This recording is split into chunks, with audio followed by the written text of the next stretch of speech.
آپ کو کرسمس کے آمد کے دوسرے ہفتے میں خوش آمدید۔ اس ہفتے ہم بات کریں گے خدا کی صلح۔ جب ہم خدا کی صلح سوچتے ہیں تو ہم اس بات کے بارے میں سیکھتے ہیں کہ خدا کیا ناراض تھا۔ تو اس سوال کے جواب کو حاصل کرنے کے لیے ہم حضرت آدم کے پاس چلے جاتے ہیں، کیونکہ وہاں ہی سے کچھ ایسا ہوا جس کی وجہ سے خدا اور انسان کے درمیان ناراضگی۔ تو جب ہم اس کے بارے میں تحقیق کرتے ہیں تو معلوم ہوتا ہے کہ جب حضرت آدم باغ جنت میں یا باغ عدن میں موجود تھے تو خدا آدم کے ساتھ بات چیت کرتا تھا۔ تو وہاں پر خدا نے آدم کو شریعت دی، اور وہ شریعت کتنے حکموں پر مبنی تھی؟ ایک حکم پر۔ اس سے پہلے کہ میں اس کے بارے میں مزید وضاحت کروں، آپ کو بتانا چاہتا ہوں شریعت کا دوسرا نام حکم خداوندی ہے، کہ ہمیں اس کے حکموں پر عمل کرنا ہے، فرمانبرداری کرنی ہے۔ اور خدا تعالیٰ نے صرف ایک حکم دیا، ایک حکم کی شریعت دی دوسرے معنوں میں، اور وہ کیا تھی کہ تو شجرہ ممنوع سے نہ کھانا، جب تو اسے کھائے گا تو مر جائے گا۔ یا دوسرے معنوں میں یہاں پر آیت یوں ہے، نیک و بد کی پہچان کے درخت کا پھل کبھی نہ کھانا، کیونکہ جس روز تو نے اس میں سے کھایا تو مرا۔ لفظ مرا جو ہے یہ موت کی طرف اشارہ ہے، جدائی کی طرف اشارہ ہے۔ خدا نے کہا کہ جب تو اس پھل میں سے کھائے گا، اس درخت میں سے کھائے گا، تو مجھ سے جدا ہو جائے گا۔ ناراضگی صلح کا الٹ ہے، اور صلح ناراضگی کا الٹ ہے، اور جدائی بھی صلح ہی کا مترادف ہے۔ اسی لیے پھر ہم حاصل کرتے ہیں یہاں پر کہ خدا اور انسان کے درمیان نافرمانی کی وجہ سے یہ صلح ٹوٹی، یہ ناراضگی آئی، جدائی آئی، اور اس پر دنیا کے تین اہم مذاہب متفق ہیں، یہودیت، مسیحیت اور اسلام۔ اس بات پر اتفاق رکھتے ہیں کہ آدم کی نافرمانی کی وجہ سے انسان اور خدا کے درمیان جدائی آئی۔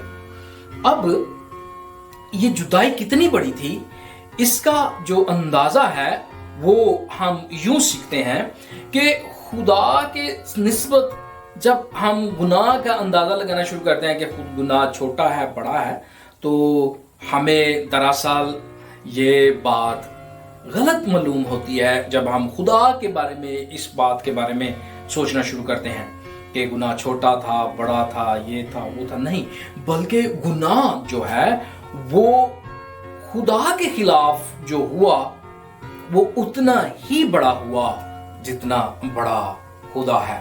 یا اسے ہم یوں کہیں گے، میں نے یوں لکھا، کوئی گناہ چھوٹا نہیں جو خدا کے خلاف ہوا، کیونکہ خدا نہ تو چھوٹا ہے نہ بڑا، بلکہ وہ یکساں ہے اور لامحدود ہے، اس کی کوئی حد نہیں۔ اس لیے جب خدا نے شریعت دی کہ دانت کے بدلے دانت، تو اس کا مطلب یوں ہوا کہ جو دانت انسان نے توڑا دوسرے انسان کا، اسی کے برابر اس کا حساب ہوگا۔ اسی طرح خدا نے جب یہ شریعت دی تو اس کا اندازہ ہی یہاں پر ہم یہ سیکھ سکتے ہیں کہ لامحدود خدا کے خلاف گناہ بھی لامحدود ہی ہوگا۔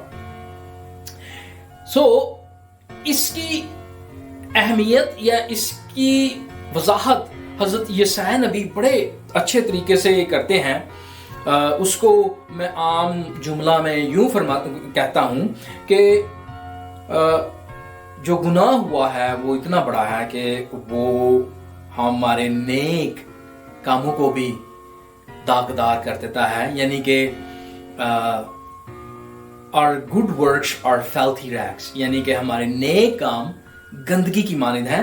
اس کو حضرت یسوع نبی یوں فرماتے ہیں، ہم تو سب کے سب ایسے ہیں جیسے ناپاک چیز، اور ہماری تمام راست بازی ناپاک لباس کی مانند ہے۔ انجیل مقدس اس کو یوں بیان کرتی ہے کہ سب نے گناہ کیا اور خدا کے جلال سے محروم ہیں۔ ہم اتنے محروم ہیں کہ خدا کے جلال میں اس کی جنت میں داخل نہیں ہو سکتے۔ بہت کچھ کہا جا سکتا ہے، لیکن کرسمس پر جب ہم اس بات کے بارے میں سوچ رہے ہیں کہ خدا کی صلح، تو خدا پاک بھی ہے اور خدا عادل بھی ہے۔ خدا کبھی بھی ناپاک شخص کو اپنی حضوری میں یا نافرمان شخص کو اپنی حضوری میں رہنے نہیں دیتا، اور وہ عادل ہے، وہ گناہگار کو سزا دے گا۔ خدا اپنی ان خوبیوں کو تبدیل کیے بغیر وہ اپنی محبت کی خوبی بھی ظاہر کرتا ہے۔ سزا بھی وہ دیتا ہے اور وہ محبت بھی کرتا ہے، وہ عدل بھی کرتا ہے اور وہ معاف بھی کرتا ہے۔ لیکن اس کا یہ مطلب نہیں کہ وہ گناہگار کو چھوڑ دے گا۔ کرسمس ہمیں صلح کا پیغام یہی دیتی ہے کہ کوئی ہماری خاطر نہ ہوا، کوئی ہمارے گناہوں کی خاطر نہ ہوا، کوئی اس لا محدود گناہ کی خاطر ہوا۔ اور انجیل مقدس بڑی واضح طور پر اس بات کا اعلان کرتی ہے، اس محبت کا اظہار کرتی ہے، اس صلح کا اظہار کرتی ہے۔ اور انجیل مقدس رومیو کے خط اس کے 5ویں باب کی 8ویں آیت میں یوں لکھا ہے، لیکن خدا اپنی محبت کی خوبی ہم پر یوں ظاہر کرتا ہے، جب ہم گناہگار ہی تھے تو مسیح ہماری خاطر ہوا، پس جب ہم اس کے خون کے باعث اب راست باز ٹھہرے تو اس کے وسیلہ سے عذاب الہی سے ضرور ہی بچیں گے، کیونکہ جب باوجود دشمن ہونے کے خدا سے اس کے بیٹے کی موت کے وسیلہ سے ہمارا میل ملاپ ہو گیا، صلح ہو گئی، تو میل ہونے کے بعد تو ہم اس کی زندگی کے سبب سے ضرور ہی بچیں گے۔ اور صرف یہی نہیں بلکہ اپنے خداوند یسوع مسیح کے طفیل سے، جس کے وسیلہ سے اب ہمارا خدا کے ساتھ میل ہو گیا، خدا پر فخر بھی کرتے ہیں۔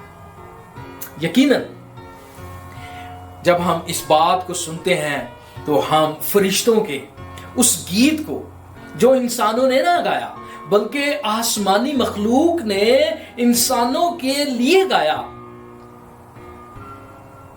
ان کے جوش کو، ان کے جذبے کو ہم محسوس کر سکتے ہیں جب وہ مسیح کی آمد، اس کی ولادت، کرسمس پر یہ گیت گاتے ہیں کہ عالم بالا پر خدا کی تمجید اور زمین پر ان آدمیوں سے جن سے وہ راضی ہے صلح۔ اگر آپ گناہ میں مبتلا ہیں اور آپ سمجھتے ہیں کہ آپ اپنے گناہ سے چھٹکارا حاصل نہیں کر سکتے کیونکہ یہ لامحدود ہے، تو آپ کے لیے کرسمس پر خوشی کی خبر ہے کہ خدا آپ سے صلح کرنا چاہتا ہے مسیح یسوع کے وسیلہ سے، کیونکہ وہ ہمارے گناہوں کی خاطر کفارہ بنا اور مردوں میں سے جی اٹھ کر ہمارے لیے راست بازی بنا۔ اب آپ اس کو قبول کر کے ہمیشہ کی زندگی حاصل کر سکتے ہیں، کیونکہ انجیل مقدس میں لکھا ہے کہ اس کے جو کوئی بھی اس کو قبول کرے گا ہلاک نہ ہوگا بلکہ ہمیشہ کی زندگی پائے گا۔ اگر آپ کرسمس کے بارے میں یا مسیح کے بارے میں مزید جاننا چاہتے ہیں تو ہمارے ساتھ میسج پر رابطہ کر سکتے ہیں۔ خداوند آپ کو برکت دے۔ کرسمس کی خوشیاں آپ کو مبارک۔